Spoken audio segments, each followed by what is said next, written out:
இப்போ நம்ம யாரை பற்றி பார்க்குறோன்னா பாரதிதாசன். இவர் தான் பாரதிதாசன். இவர் வந்து பாண்டிச்சேரியில் பிறந்திருக்காரு. இவரோட காலம் வந்து 29/4/1891 முதல் 21/4/1964 வரை. இவர் வந்து தமிழாசிரியராக பணியாற்றியிருக்காரு. பாரதியார் மீது கொண்ட பற்றுனால பாரதிதாசன் அப்படின்னு சொல்லி அவரோட பேரை மாற்றிட்டார். ஆனால் இவரோட இயற்பெயர் வந்து கனக சுப்புரத்தினம். இவர் வந்து 6வதுல முதல் பாடமே இதாக இருக்கும். தமிழுக்கும் அமுதென்று பேர், அந்த தமிழ் இன்பத் தமிழ் எங்கள் உயிருக்கு நேர் அப்படின்னு சொல்லி பாரதிதாசன் எழுதியிருப்பார். இதில் வந்து தமிழை வந்து உருவகப்படுத்தி பாடியிருப்பார். தமிழை வந்து அமுது, நிலவு, மனம், பால், வானம், தோல், வாள் அப்படிங்கிற பொருட்களோட கம்பேர் பண்ணியிருப்பார். அவரோட கவிதைகளில் வந்து மோஸ்ட்லி பெண் கல்வி, கைம்பெண் மறுமணம், பொது உடைமை, பகுத்தறிவு முதலிய புரட்சிகரமான கருத்துக்களை பாடினதுனால இவர் வந்து புரட்சி கவி அப்படின்னு சொல்லியும் போற்றப்படுறாரு. இவர் எழுதிய நூல் பார்த்திங்கன்னா பாண்டியன் பரிசு, அழகின் சிரிப்பு, இசை அமுது, இருண்ட வீடு, குடும்ப விளக்கு, கண்ணகி புரட்சி காப்பியம். அப்புறம் வந்து இவர் எழுதிய பிசிராந்தையார் நாடக நூலுக்கு வந்து சாகித்ய அகாடமி விருது வழங்கியிருக்காங்க. அப்புறம் வந்து குடும்ப விளக்கு அப்படிங்கிற இதில் வந்து குடும்ப உறவுகள் அதெல்லாம் வந்து அன்பு என்னும் நூலால் பிணைந்துள்ளதை உணர்த்துகிறது. கற்ற பெண்களின் குடும்பமே பல்கலைக்கழகமாக மிளிரும் என்பதையும் காட்டுகிறது.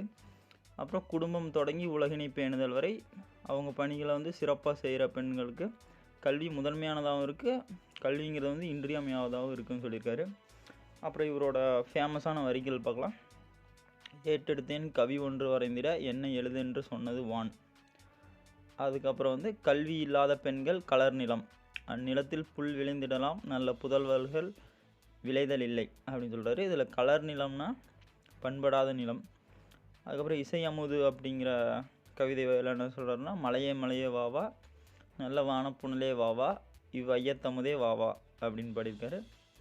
அப்புறம் வந்து இனிமை தமிழ்மொழி எமது, எமக்கு இன்பம் தருமடி வாய்த்த நல் அமுது அப்படின்னு சொல்லியிருக்காரு. அப்புறம் வந்து தமிழ் நூல்களை எளிய நடையில் எழுதல் வேண்டும், இலக்கண நூல்கள் புதிதாக படைத்தல் வேண்டும் அப்படின்னு சொல்லியிருக்காரு. அதுக்கப்புறம் வந்து தமிழன் ஒருவன் கல்லாத நிலை ஏற்படுமானால் இங்குள்ளோர் நாண வேண்டும் அப்படின்னு சொல்லியிருக்காரு.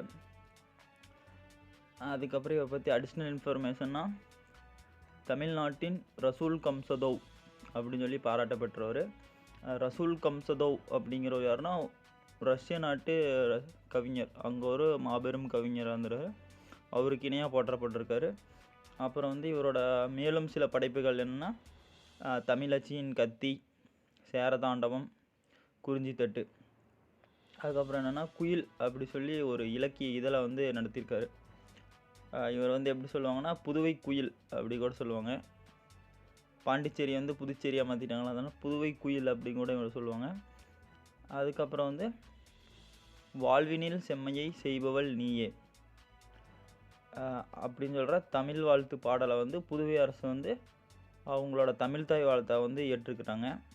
அப்புறம் வந்து தமிழக அரசு வந்து இவருடைய பெயரால் வந்து திருச்சியில் வந்து ஒரு பல்கலைக்கழகத்தையே நிறுவியிருக்காங்க. பாரதிதாசன் வந்து பாரதியோட ஃபாலோவர் தான். ஆனால் வந்து அவரோட அளவுக்கு இன்னும் இவர் வந்து போற்றப்படல. ஆனால் நல்லா ஒர்த்தான கவிஞர் தான். என்னோடய ஃபேவரட் வந்து பாரதிதாசன் அவர் தான்.